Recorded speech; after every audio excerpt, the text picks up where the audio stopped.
Have you ever found yourself staring at a blank search bar? You've got this like vague idea floating around in your head, but you just can't quite nail down the right words to ask for what you need. Oh, absolutely. Happens all the time. And you hit enter anyway, kind of hoping for the best, and then sometimes, somehow, you get that perfect result. It feels like it just rid your mind, giving you exactly what you needed, even though you didn't really ask for it properly. That's the dream scenario, right? But then, probably more often, you type in what feels like a perfectly good question, and you just get this wall of results that are completely off. Just doesn't hit the mark. Leaves you frustrated, still scrolling, still searching. Yeah, that feeling, that gap between what's in your head and what the web gives you back, or just the sheer disappointment when it feels like it doesn't understand you. That's really the heart of the challenge in web content today, isn't it? It really is. How well do we actually understand what people need when they go online? How deeply do we grasp those needs in this, let's face it, huge, often overwhelming sea of information?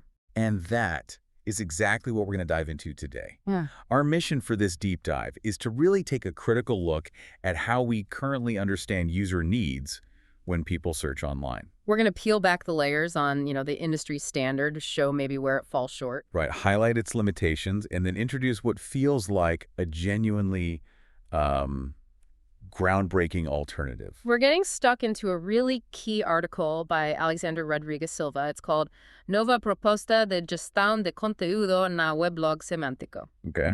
And Silva's goal here, his mission, is to propose a new way, a more, let's say, nuanced methodology for planning and managing web content. One that's optimized for how people actually search, not just how we think they search. So he's putting this forward as an alternative. Exactly. As a direct challenge, really, to Google's dominant model, which, as we'll get into, is heavily focused on this idea of search intent. Okay, let's unpack this then. So our journey today is going to take us from like critiquing the current standard, Looking at where it came from, its history. and then introducing this really fascinating, deeply researched alternative that actually comes from the academic field of information sciences. Yeah, it's a whole different perspective. So get ready to maybe rethink what you thought you knew about what drives our searches online, and maybe more importantly, how content creators can actually serve those underlying needs, the ones people don't always type out.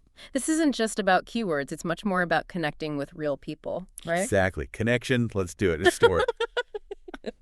Right, so to really appreciate where Silva's coming from with this new idea, we first need to properly understand the current champion, right? Google's search intent model. The status quo. Yeah, the status quo. This whole idea of understanding why people are searching what their underlying intent is, that's been the gold standard for years, hasn't it? For pretty much everything in SEO and content creation. Oh, absolutely. It's shaped the industry. And you have to give it credit. Its contribution is, well, undeniable. Silva himself notes it's made an unequivocal contribution. Before we really started thinking about intent, content creation was often, let's be honest, a bit simplistic. A lot of keyword matching, keyword stuffing sometimes. Right, just gaming the system. Kind of. But when the focus shifted to the purpose behind those keywords, that's when the web really started to get smarter, I think. It brought a level of sophistication that was, frankly, desperately needed. It really did push things forward, no doubt. But here's where Silva kind of throws up a flag, a critical one. He argues that even with its value, this model has a really core, maybe unaddressed problem. A problem that maybe a lot of us in the content world, SEO world, haven't fully stopped to think about. Yeah. And that is its reliance on, quote, only one dimension. Only one dimension to understand this incredibly complex thing that is the information search process. Exactly. And that's a huge limitation when you think about it. Trying to boil down the, incredibly rich, complicated human experience of looking for information into just one single dimension, this thing they call intent. Which we'll get to. You inevitably miss out on so much else, right? All the other crucial bits of the user's subjectivity. It just simplifies something that's inherently dynamic, often emotional, and, deeply personal. Yeah, it's like trying to understand a person just by knowing their job title.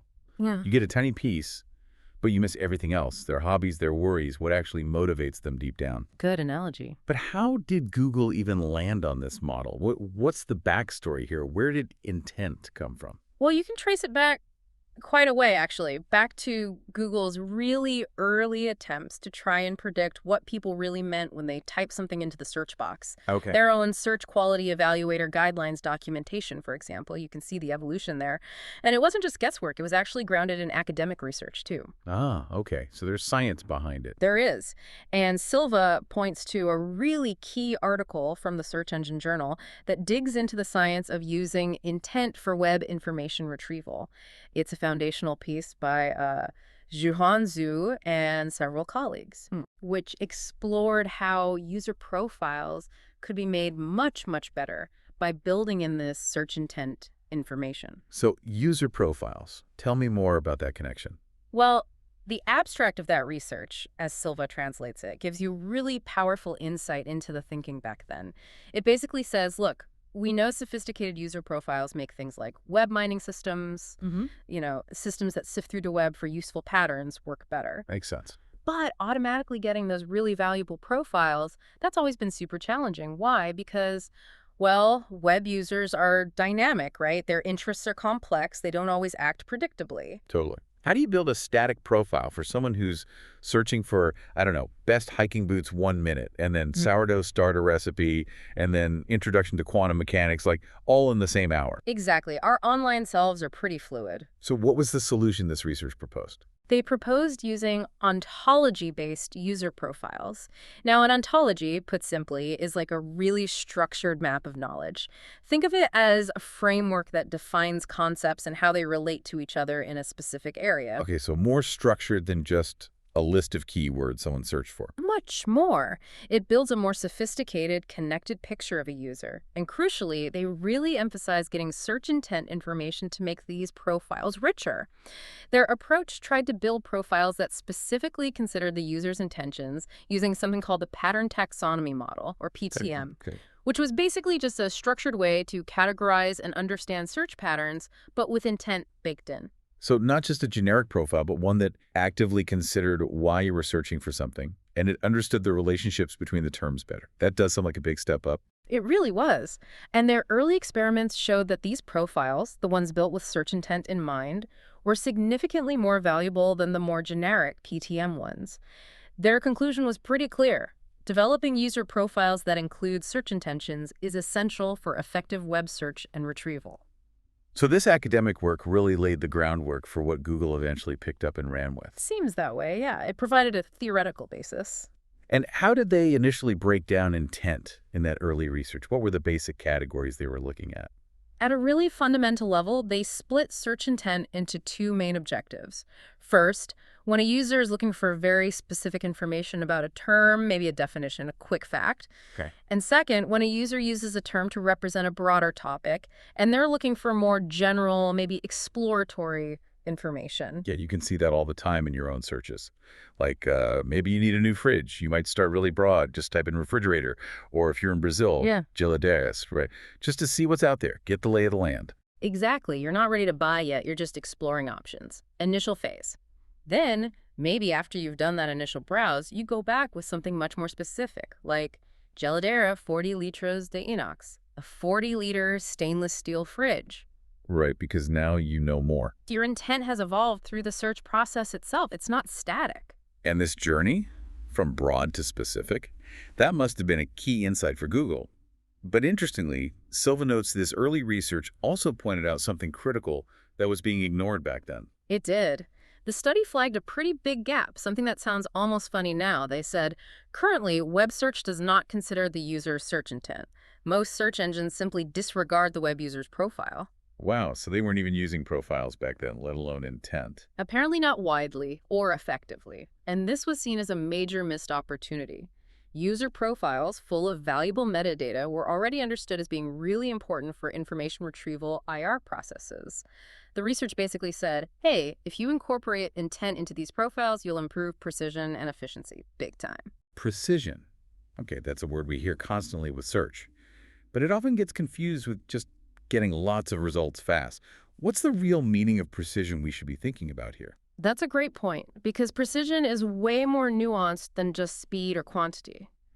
Arjo Jr., a scholar Silva cites, gives a really critical definition. He says precision is a fundamental concept for evaluating the quality of information retrieval while also representing the measure of interest, useful information, of what was found for the user, who qualifies the retrieved information as useful or useless according to their needs. Okay, so it's not just how much you find, but how useful it is to you, the searcher.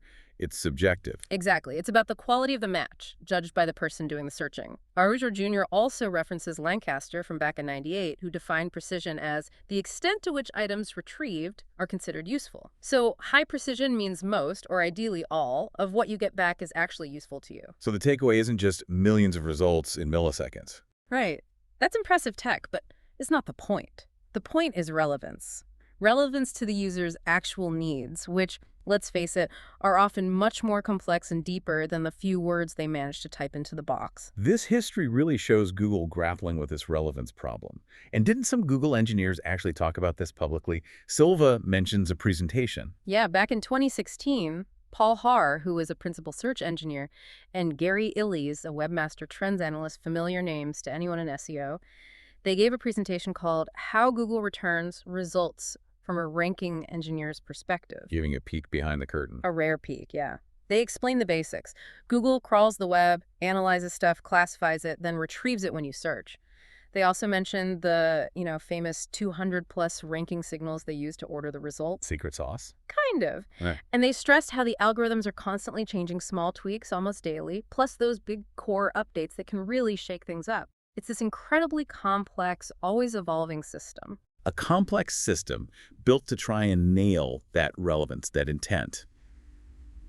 And maybe just a quick side note here, things like Google Bard, the generative AI. That's different, right? It creates text. It doesn't just retrieve existing stuff in the same way. Absolutely different mechanism. Bard is generative, creating new content based on patterns, whereas traditional search, what we're discussing here, is primarily about retrieving and ranking existing information. But the core challenge understanding human needs in search that remains central, maybe even more so now. Okay, so this whole historical journey shows Google constantly trying to get better at interpreting what we mean. And that effort led to the expansion and, crucially, the standardization of the intent model we mostly use today. It was an intelligent response for its time, definitely. A necessary step to bring some kind of order to the chaos of the growing web. And this eventually got formalized in Google's documentation on how they interpret queries, which involves those human evaluators you mentioned. Exactly. A huge network of people following very detailed guidelines, trying to ensure the search results meet certain quality standards. And a really key part of that documentation, the part every SEO pro is supposed to know inside out, is about how Google interprets queries, especially the ones that can mean multiple things. All right, this bit sounds crucial. Yeah. Like your example query, Apple, that can mean the tech company, the fruit, maybe something else entirely. How does Google handle that ambiguity? Their documentation breaks it down quite neatly. They talk about a dominant interpretation. That's what most users mean.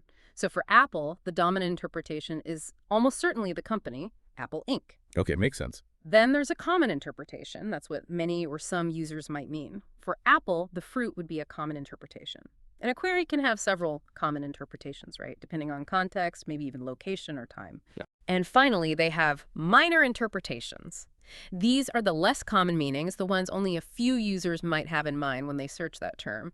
It's a very pragmatic way they try to categorize this semantic puzzle. And this puzzle isn't static, is it? The meaning changes over time. Silva uses that great example of Bush. Yeah, the Bush example is perfect. You search for President of the United States of America in, say, 1994, you expect George H.W. Bush. Search the exact same thing in 2004, you expect George W. Bush. Totally different, dominant interpretation based on time. Exactly. It highlights why search engines had to get better at understanding the meaning behind the query, not just matching keywords. And that meaning is tied so deeply to context, to current events. So pursuing the intent model was Google's solution to this. It was an intelligent approach for its era, yeah. It allowed them to reduce the variables, make the evaluation process somewhat programmable, and standardize it for all those human reviewers across the globe. It brought some much-needed structure. Which brings us, finally, to the standard for Google search intents that basically run the content in SEO world now. You've got no queries. Right. Seeking information, like how tall is Mount Everest? Simple knowledge seeking. Then do queries. Where the user's trying to accomplish something specific, an action like buy running shoes or download PDF editor. Then website queries. Looking for a specific site or page, Amazon login, YouTube, that kind of thing, also called navigational intent. And lastly, visit in-person queries. Which is about finding a physical place. Restaurants near me, hardware store open now. And these four no-do website, visit in person, are often just summarized in the industry as like informational, transactional, navigational, and sometimes commercial or local intent gets mixed in there. Pretty much. Those categories, however you slice them, have profoundly shaped how we think about content, how we plan it, how we optimize it. Companies have built entire strategies, platforms, teams around trying to guess which bucket a search falls into. But, and here's the big but from Silva, he argues that this very simplicity, the thing that made it so groundbreaking and useful initially, is also its biggest weakness. Exactly. Okay, let's really unpack this core critique. Silva's contention is that the massive problem with this whole approach is it only considers one single aspect of why people search. Good one. It takes this huge range of complex human desires, motivations, feelings, behaviors, and squashes it all under this one broad label, intent. And here's the kicker. They don't even properly define what intent means in their own model. Wait, really? They don't define it. Silva points out the word intent appears something like 371 times in Google's own quality writer guidelines, but nowhere is there a clear, explicit definition of what the term itself actually signifies in their framework. Wow. That's actually quite shocking when you think about it. The entire foundation of so much web strategy is built on an undefined term. It raises a massive question, doesn't it? If the core concept driving our content strategy, understanding user intent, is based on something undefined, what are we really building on? We're essentially optimizing for a black box. Millions of dollars, entire careers, focused on hitting a target that isn't clearly marked. Right. And this lack of a clear definition, Silva argues, has led to what he calls a blind race in the content world. Everyone's scrambling frantically to understand user intent, to categorize it, to satisfy it, but without really stepping back and reflecting deeply on what it truly represents. Or, more importantly, what it misses. Exactly. What crucial aspects of the human experience, the actual person doing the searching, are we completely ignoring when we fixate only on this single, undefined dimension called intent? It often leads to content that ticks the SEO boxes, but feels empty. It doesn't truly connect because it hasn't considered the whole person. That's the core disconnect Silva's pointing to. Okay, so if Google's intent model, even with its huge impact, has this fundamental blind spot, this sort of one-dimensional view, that just ignores so much of the real human experience, where do we turn? Where do we find a more complete picture? Well, this is where we have to step outside the usual SEO bubble and into a different academic discipline altogether. Right. Silva says we need to look beyond intent, towards a more holistic understanding. And he starts with Brenda Dervin's concept from way back in 1983, the cognitive void. The cognitive void. It's such a powerful idea. It basically describes the starting point for pretty much any search for information. It's that moment you realize your current knowledge or the answers you have right now just aren't enough. There's a gap. A gap between what you know and what you suddenly realize you need to know. Exactly. It's an internal recognition of a lack, a space that needs filling. And it often shows up as a feeling, right? Maybe inadequacy, maybe just uncertainty. Yeah, you can feel that uncertainty, can't you? It's like trying to assemble some IKEA furniture without the instructions. You know, you need to build the thing, but you have no idea how to begin. And there's this vague sense of dread, almost. That's a perfect analogy. That feeling is the cognitive void starting to make itself known. Or think about trying to troubleshoot some weird computer problem. You start broad, you hit dead ends, you get frustrated. Definitely felt that. But then, hopefully, you find that one forum post, that one piece of info that makes it all click. That whole journey. Kuhlthau's model, which we'll get to, tries to map that entire emotional and intellectual roller coaster. Okay, so Silva's main criticism of the intent model is that it just completely skips over this initial void, and crucially, the feelings that come with it. Pretty much. It ignores the very human starting point, the uncertainty, the apprehension that actually triggers the search in the first place. And this is where Carol Kuhlthau comes in. Silva puts forward her model as a much more robust alternative because it emphasizes identifying the actual information needs of users in all their diversity, not just guessing their surface-level intent. It feels much more empathetic, doesn't it? And it connects directly to core principles in information sciences. Silva cites Kuna, who stresses how vital identifying user needs is for any strategic objective in managing information or content. How so? Well, understanding needs helps define collection development policies. In the web world, you could translate that as your content strategy, right? What content do you actually need to create? And it helps ensure that your servo, your whole body of content online, actually meets the real demands of your users. It's like building a library, but a digital one. Yeah. Making sure the right books are on the shelves for the people who need them. Exactly that analogy. Building a library that truly serves its patrons. So who is Carol Kuhlthau? She sounds pretty important if her work is being positioned against Google's giant model. She is a major figure. Carol Kuhlthau is a highly respected American educator and researcher, spent much of her career at Rutgers University. She's really renowned for her groundbreaking work in understanding how people actually seek out knowledge and information. Her background is in School libraries, information literacy, information-seeking behavior. So her insights are incredibly relevant to how we all navigate information online today, even though her initial work predates the web as we know it.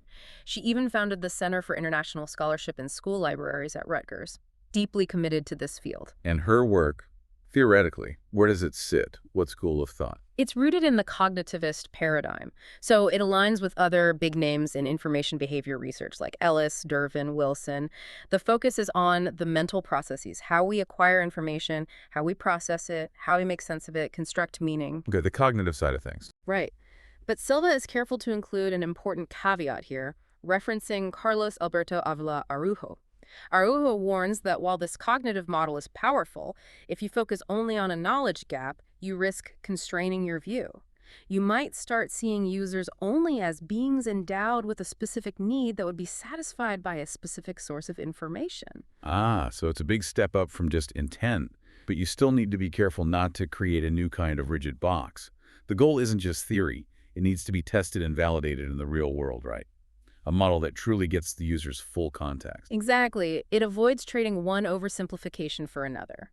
The aim is a practical, adaptable model that recognizes the user's full, messy, multifaceted experience. Now, this sounds like where it gets really interesting. Kuhlthau's Information Search Process ISP model from 1991. Silva calls it a watershed moment in understanding how people look for information, because it weaves together feelings, thoughts, and actions. Absolutely. It's profound because it sees these three things, feelings, thoughts, actions, as deeply intertwined throughout the whole search journey. Not separate tracks, but braided together. And the foundation for this, Piaget, like the child development psychologist. Believe it or not, yes. The ISP model is actually based on Jean Piaget's stages of cognitive development in children, how we fundamentally learn and build understanding as humans. It grounds the search process in basic human development, emphasizing that we actively construct knowledge. That's fascinating. And she also brought in Brenda Dervin's ideas, the cognitive void person. She did. Kuhlthau integrated Dervin's concepts, and this combination was powerful. It brought a truly holistic view to information seeking, seen entirely from the individual's perspective. And crucially, Kuhlthau emphasized the vital role of affect. Affect, meaning? Just the academic term for our emotions or feelings. She argued that how we feel is absolutely central to how we find and use information. This was pretty radical at the time. So, feelings aren't just a sideshow to the real cognitive work. Not at all. They're integral. And she proposed uncertainty as a conceptual framework for thinking about libraries and information services. Silva argues, quite convincingly I think, that search engines are modern information services. So Kuhlthau's work is incredibly relevant. Wow. So it's not just about what you search for or even why, in that functional Google intent sense. It's about how you feel while you're doing it. Precisely. That's a massive shift from just slapping an informational or transactional label on a query. It forces you to think about the person behind the search bar, acknowledging that finding information is this really human, often emotional journey. It really changed the game for researchers understanding that dynamic interplay. The user's internal state, their feelings, their thoughts, and their external actions, like typing a query or clicking a link. It moves away from seeing users as just logical robots to recognizing the full, messy human experience. Okay, so let's get into the core of it. Kuhlthau's 6 stages of the information search process, the ISP. Silva mentions a manual that describes how it starts with uncertainty, often causing anxiety, lack of confidence, especially early on. Yes, that's a critical starting point. Gonzalez-Teruel, writing in 2005, reinforced this uncertainty isn't a failure, it's a natural, expected state when you begin searching, not some kind of anomaly. Kuhlthau's model really humanizes the search by acknowledging this emotional layer right from the start. She divides the whole experience into three interconnected fields: the emotional feelings, the cognitive thoughts, and the physical actions. Okay, let's walk through the 6 stages now. Stage 1. Stage one is initiation. Here, the main feeling is uncertainty, maybe some apprehension. Your thoughts are pretty general, vague, maybe just an inkling of an idea. Your actions involve looking for background info, just trying to get a feel for the topic. And the appropriate task for this stage is basically recognition, just recognizing you need some information. Just realizing there's a gap. Okay. Stage 2. Stage two is selection. Here, the feeling often shifts towards optimism. You're starting to identify possible areas or topics to focus on. You're beginning to narrow things down, making some initial choices about where to invest your energy. The task is identification. Okay, start to zero in a bit. Stage 3, exploration. This sounds like where it might get tricky. It often is. In exploration, the feelings can be a real mix: confusion, frustration, maybe doubt. You might be finding conflicting information or realizing the topic is way bigger or more complex than you first thought. Yeah, falling down the rabbit hole. Kind of. Your actions are about searching for relevant information within the area you selected, and the task is investigation. This is where you're digging into documents, maybe reading reviews or different viewpoints, trying to build a better understanding. It can feel messy, but it's vital. Okay, so after potentially getting confused or frustrated, hopefully things start to come together. Ideally, yes. That brings us to stage 4, formulation. Here, the dominant feeling is typically clarity. Things start making sense. Your thoughts become more directed, more focused, clearer. The task is formulation. You're developing a specific focus, a point of view, a refined understanding of the problem or topic. You've navigated the mess and found a path. Feels good when that happens. Definitely. And once you have that focus, stage 5 is collection. Gathering the goods. Pretty much. Here, you usually feel a growing sense of direction, more confidence, and often a real increase in interest because you know what you're looking for now. Your actions involve searching for very focused, specific, relevant information, and the task is connection gathering the pieces you need to address your now well-defined question or need. Okay, makes sense. And the final stage. Stage 6 is presentation. This is the culmination. The feelings here are typically relief and satisfaction if the search went well and you found what you needed, or potentially disappointment if you hit a wall. Your thoughts are clear, focused on the completed task, and the task is complementation, basically, the end of this particular search cycle, the solution to the problem as you defined it. Now, Silva cites Rollum and Sendon from 2013, who pointed out these aren't like rigid sequential steps you tick off, right? It's more fluid. That's absolutely crucial. They view these stages as dynamic. It's an ongoing process of knowledge construction, of making meaning. It's iterative, not strictly linear. As you might loop back. Definitely. Formulating a focus, stage 4, changes how you search later, stage 5, but finding new information in stage 5 might challenge your focus, maybe send you back to exploration stage 3 with renewed confusion, or even back to selection stage 2 if you realize you picked the wrong path initially. Yeah, and your feelings change as you cycle through. Constantly. New information can trigger anxiety if it complicates things, or boredom if it's redundant, or excitement if it opens new doors. The user's emotional state is always influencing and being influenced by the information they find and how they process it. Okay, so connecting this back to the big picture, it's actually kind of mind-blowing how feelings like anxiety, frustration, confusion, doubt, but also optimism, clarity, confidence, interest, relief, satisfaction, these core human emotions that Kuhlthau puts front and center are so rarely even talked about, let alone measured or optimized for in most web search studies or SEO strategies. Right. They're just completely off the radar for the standard intent model. Yet Kuhlthau shows they are absolutely integral to every single person's actual search experience. This is exactly where the intent model falls flat on its face, isn't it? It just ignores this entire rich human emotional landscape. It treats us like logic machines. When we're really feeling, thinking beings trying to make sense of things, our emotions shape the entire journey. Okay, so Kuhlthau's ISP model gives us this incredibly rich, multidimensional, dare I say, human view of how people actually search for information. So how does Alexander Silva suggest we take this, quite academic model and actually adapt it for the really practical, often fast-paced world of web content management? How do we make that leap? That's the really clever part of Silva's proposal. It's a very pragmatic adaptation. He fully acknowledges that, yeah, probably all 6 phases of Kuhlthau's ISQ are present to some degree in any information search we do online. Okay. But for the specific job of managing and creating web content effectively, he's identified 3 stages that he believes are, in his words, perfectly aligned with the management of content on the web. These are the stages where content creators can have the most impact. And those 3 stages he pulls out are initiation, exploration, and collection, right? The first, third, and fifth stages from Kuhlthau's original model. Exactly. So why those 3 specifically? What makes them so critical for content creators, and what kind of actionable insights do they give us? Okay, let's break down the characteristics of those 3, thinking specifically about what they mean for someone creating content. So, initiation, remember, that's characterized by that feeling of uncertainty.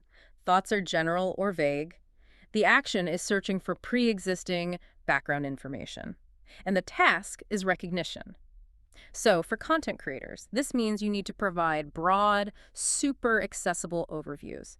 Think introductory guides, clear definitions, what is X type articles, content that helps someone who's just realizing they have a question or a problem. So foundational stuff, not trying to sell yet, just trying to help them get their bearings. Exactly. It's about building that basic understanding and, crucially, reducing that initial uncertainty and apprehension. Make them feel like, okay, I can understand this. All right, then exploration. This was the stage with potential confusion, frustration, doubt.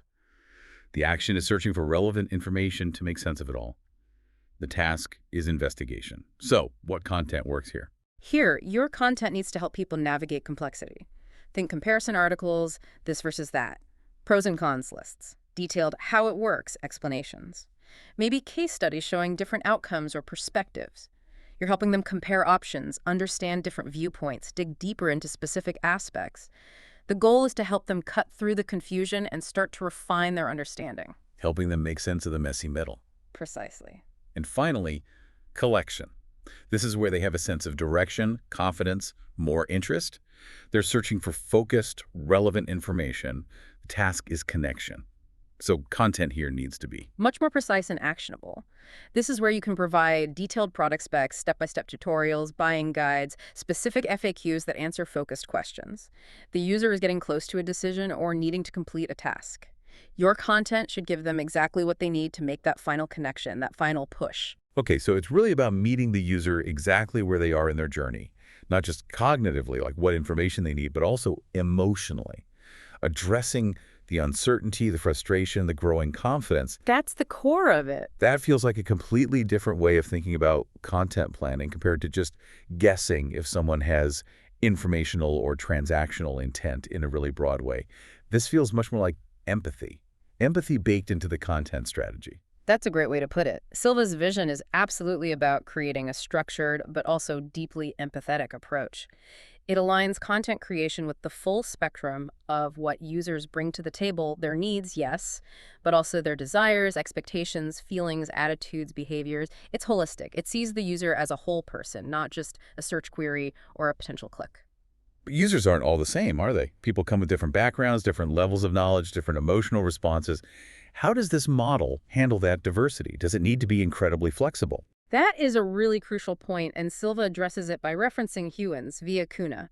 Hewins pointed out way back in 1990 that yes, some user characteristics are common across groups, but others are totally unique to individuals. Right. So any system or strategy based on user needs, whether it's a library or a website, has to be flexible. It needs to adapt to both specific, maybe niche audiences and the more general user base. So the challenge is building content systems that can do both. Yeah. Cater to the individual and the crowd. Exactly. It's about designing content, maybe in a modular way, and having adaptable delivery systems. Think of personalization, maybe that can cater to this wide spectrum, often at the same time. It's about creating pathways that work for different emotional states, different knowledge levels, designing for both the one and the many.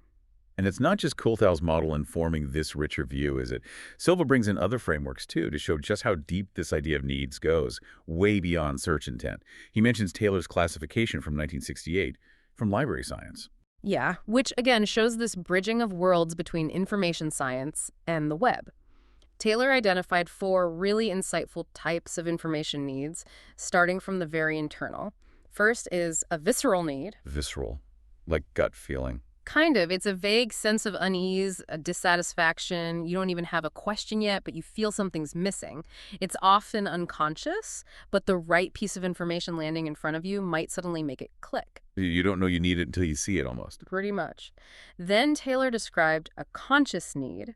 This is where there's definite mental confusion, you're aware of a gap or a problem, and that awareness starts to shape how you might formulate a question. The cognitive void is definitely present here. Okay, starting to become aware. Then comes a formalized need. Here, the confusion is cleared up enough that you can actually articulate a clear, specific question. You know what you need, and you can ask for it. Got it. And the last one from Taylor. Compromised need. That sounds a bit sad, actually. It really can be, and it's so relevant to search engines. A compromised need is when you, the user, have to rephrase or simplify your genuine, maybe complex internal question so that the information system can understand it. Like when you know exactly what you want, but you have to figure out the magic keywords the search engine will actually respond to. Precisely. You're adapting your sophisticated need to fit the limitations of the technology. You're compromising your question. It perfectly highlights how often we're forced to dumb down what we're really looking for to match the current state of search tech. Wow. That really flips the script, doesn't it? We think we're telling the machine what we want, but often we're just telling it what we think it can handle. It's a profound observation from way back in '68. And then Silva also layers in Kotler's 5 types of needs, but this is for marketing. Yeah, Philip Kotler, the marketing guru. Bringing in this perspective just widens the lens even more, showing how fields outside of information science have also grappled with the complexity of human needs. It really drives home how inadequate a simple intent label is. So what are Kotler's types? Well, he starts with stated needs, the explicit request. I want a cheap TV. Simple enough. Okay. But then there are real needs. Maybe what the person really wants is a durable TV, and price isn't actually the main thing. They just said cheap as a starting point. The underlying need behind the stated one. Exactly. Then undeclared needs. These are expectations the customer has but doesn't state, I expect good service from the seller if I buy this TV. It's assumed, but critical to satisfaction. Right, things you don't type into a search box, but they matter hugely. Absolutely. And Kotler goes even further with something more needs, sometimes called delight needs. I'd really like a free soundbar thrown in with that TV, the nice-to-haves. The cherry on top. And finally, secret needs. These are often about status or self-image.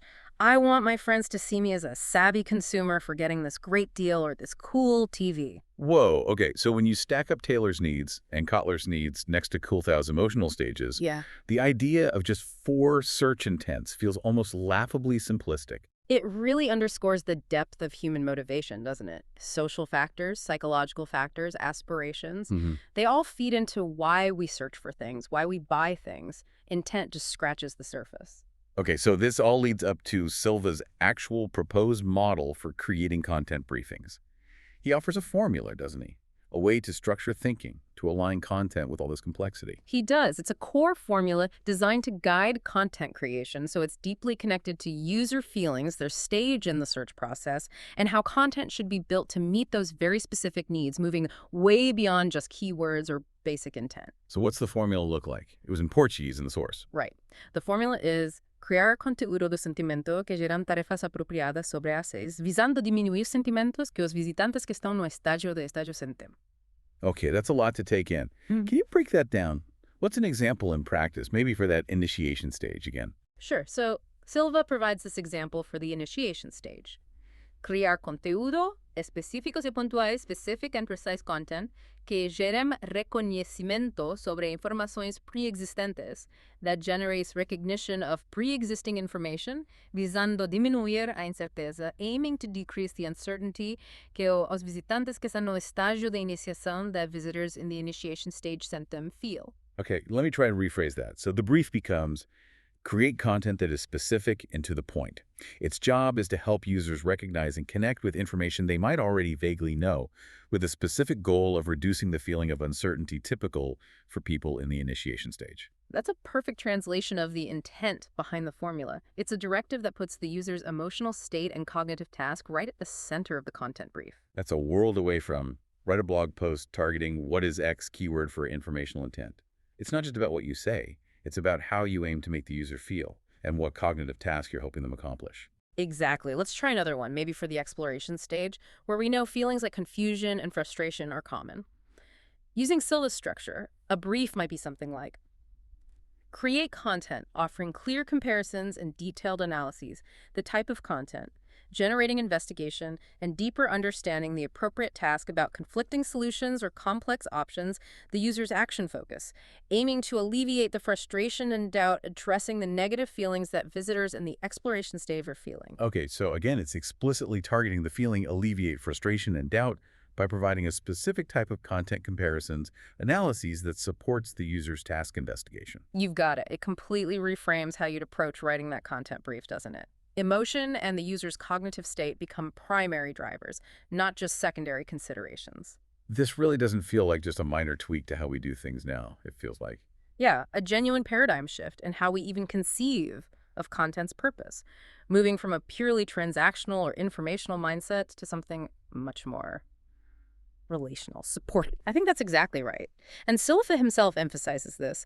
He says that the specific model itself is actually less important than the new thinking it represents. The mindset shift. Yes, it's proposing a new paradigm for creating web content, one that's fundamentally motivated not by these abstract, often undefined intent labels handed down by search engines, but by the real, deeply human needs, cognitive and emotional, of the people who are actually seeking services, products, answers online. It shifts the focus from what search engines can easily categorize to what people actually experience, complete with their thoughts, their actions, and crucially, their feelings all along the way. It's about building a web that maybe finally starts to genuinely understand and serve us, rather than constantly forcing us to adapt to its limitations. Wow, what an incredible journey we've really been on today. We kicked things off by really picking apart the current standard, didn't we? That single-dimensional idea of search intent that just dominates so much of web content thinking. Yeah, we looked at its history, definitely gave it credit for the contributions it made. Right? Acknowledged its strengths for its time, but then really shone a light on its big weakness, how it just completely overlooks the incredibly rich emotional cognitive reality of how we humans actually search for and make sense of information. And then we shifted gears completely. Introducing Carol Kuhlthau's information search process model, that was a real eye-opener. Totally. Her work, coming straight from information sciences, showed us those 6 dynamic stages of searching, where feelings, thoughts, and actions are just completely tangled up together, especially in those early moments of uncertainty, and then through the inevitable confusion, and hopefully towards clarity. It brings the whole person into the picture, not just the query. And then finally, we saw how Alexander Rodriguez Silva's proposal acts as this brilliant bridge, connecting the very practical world of SEO and content strategy with those deep academic insights from library and information sciences. Yeah, his methodology, it's not just about targeting keywords or trying to fit users into predefined intent boxes anymore. No, it's about genuine empathy, isn't it? It's about crafting content that speaks directly to where the user is emotionally, what they're thinking, what they're trying to do at each distinct step of their journey. It's such a powerful and, I think, desperately needed perspective. It highlights that truly effective content isn't just about dishing out answers. It's about understanding and actually responding to the underlying human condition, the uncertainty, the desire for clarity, the hope for a solution that drives the questions in the first place. It's about creating an information environment that actually feels supportive. Exactly. And Silva himself, his personal story is amazing. He's like a living embodiment of this bridge-building mission. Yeah. Here's a guy who's an established SEO specialist, wrote a book called SEO Semantico, got 2 decades of experience in the digital trenches, and yet driven by these very ideas we've been discussing. At almost 50 years old, he goes back to university to get a second degree in librarianship and information science. That's real passion, isn't it? His mission is clear. He genuinely wants to connect these two worlds that often seem so separate. He's actively researching now, trying to link traditional library science tools, things like domain analysis, controlled vocabularies, taxonomies, ontologies, The real deep information structure stuff. with the absolute cutting edge of AI and large language models. He's looking at knowledge graphs, autonomous agents, the works. He sees this fundamental practical connection between these fields that he believes could genuinely revolutionize how we understand and deliver information online. It's incredibly inspiring. So, okay, let's bring it home. What does all this mean for you listening right now? Whether you're creating content, managing marketing, or maybe just someone trying to find stuff online every day. Yeah, what's the big takeaway? Consider this. What if? What if content creators, search engines, the whole web ecosystem actually fully embrace this kind of holistic, empathy-driven understanding of user needs? The kind Kuhlthau described and Silva adapted. What if we move decisively beyond just slapping a simple, undefined intent label on everything? How would our experience change? How might our entire online experience fundamentally shift? Could it lead to a web that doesn't just answer our typed questions, but one that genuinely anticipates and maybe even helps resolve our underlying uncertainties, our frustrations? A web that makes us truly feel understood in our search for knowledge? Imagine that. What deeper, more meaningful, ultimately more satisfying connections could we form with the information we find online if it met us where we truly are, emotionally and cognitively? Could searching transform from just a task, sometimes a frustrating one, into a journey of genuine discovery and understanding?